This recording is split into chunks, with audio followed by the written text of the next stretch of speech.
Hey everybody. Hello YouTube. Hello world. My name is Old School Nerd. A lot of you know me from playing video games.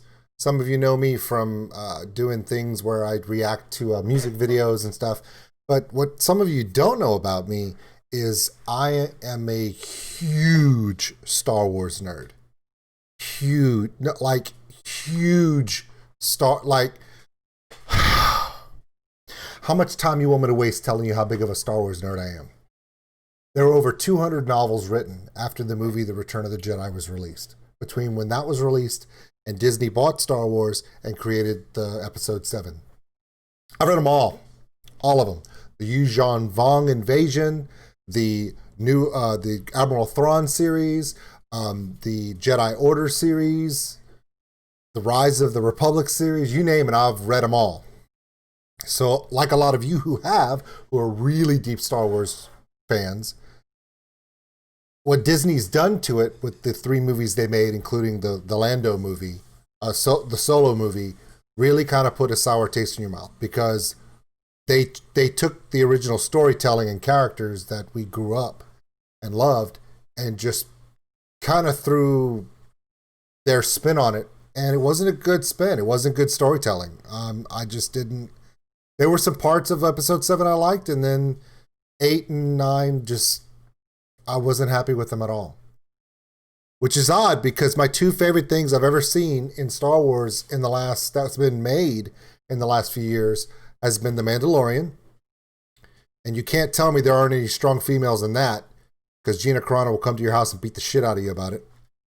Everyone loves the new Mandalorian. I think it's done real well. I think Jon Favreau is taking that idea and running with it.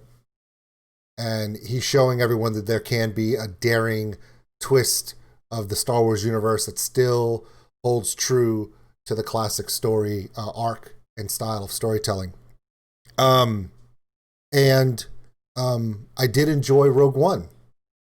Yes, it was the storytelling that Disney likes to do, but you know what it did? It stayed within that pocket of Star Wars, in that timeline. It stayed true to the story because it started and ended with, that the end of it with Darth Vader and the Star Wars and the Death Star plans and the way they went through it. The CGI of Princess Leia was a little off, but hey, what can you do? It's CGI. But they told a really good story, and I enjoyed that one as well.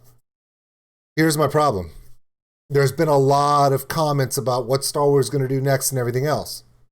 And then a friend of mine said, hey, did you know that, Patty Jenkins is making the next Star Wars film? And I went, Patty Jenkins?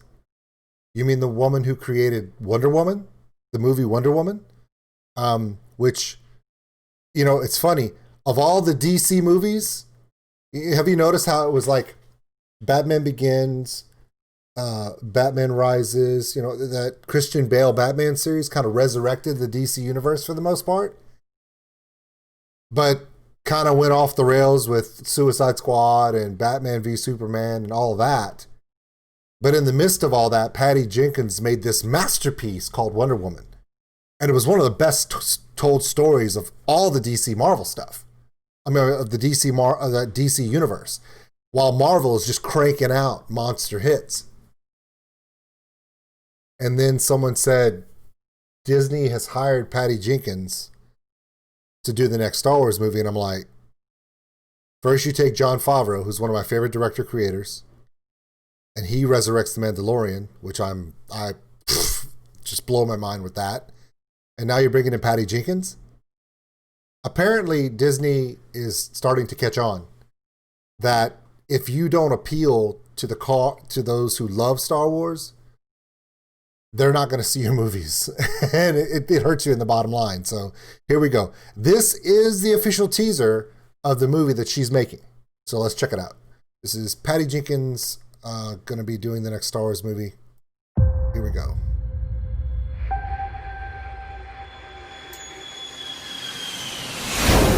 I love to move fast and speed of any kind.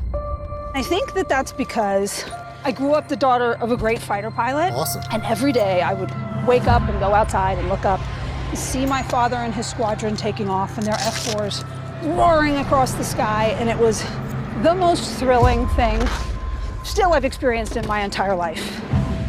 So when he lost his life in service to this country. Well, Patty will probably never see this reaction to this video. But Patty, thank you for your father's service to this country and his sacrifice to this country. Not enough people say that, and they should. F-4 Phantom pilots were amazing people because that was a powerful jet. It ignited a desire in me to turn all of that tragedy and thrill into one day making the greatest fighter pilot movie of all time. And she didn't make Top Gun, so don't ask. But try as I might and look as I did, I couldn't find the right story ever. I kept looking and looking, but I just couldn't find the right one until now. Now I found a movie about two things I love. So I'm going to see you very soon. Fighter pilots in Star Wars. Rogue Squadron.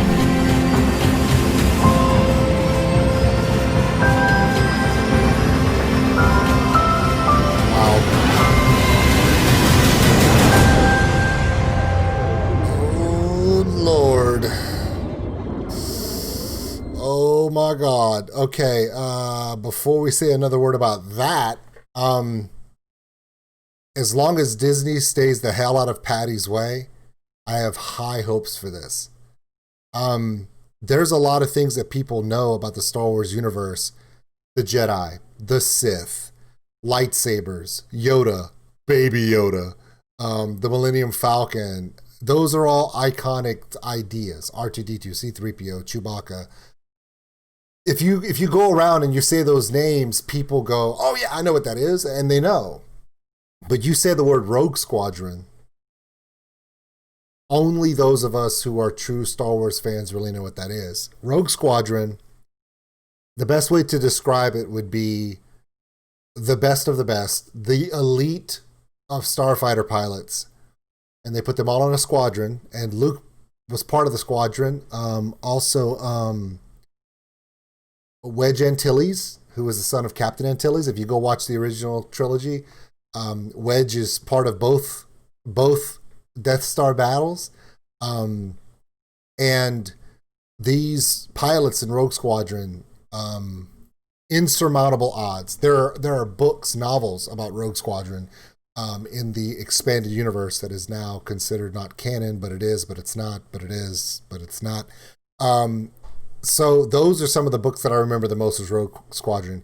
If Patty Jenkins sticks to the tales that were written about Rogue Squadron in the past and doesn't try to change too much about the people, if she puts Wedge Antilles in here, if she puts all the great characters of Rogue Squadron in this and makes it about those people, those men and women and their stories and their character arcs, and doesn't try to put too much extraneous stuff to sell tickets, kind of like what she did with Wonder Woman, it could be really good.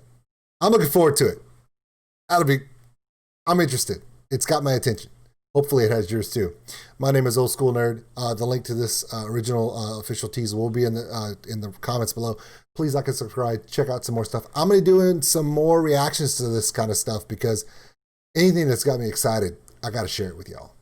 We'll see you later. My name is Old School Nerd, and I'm out.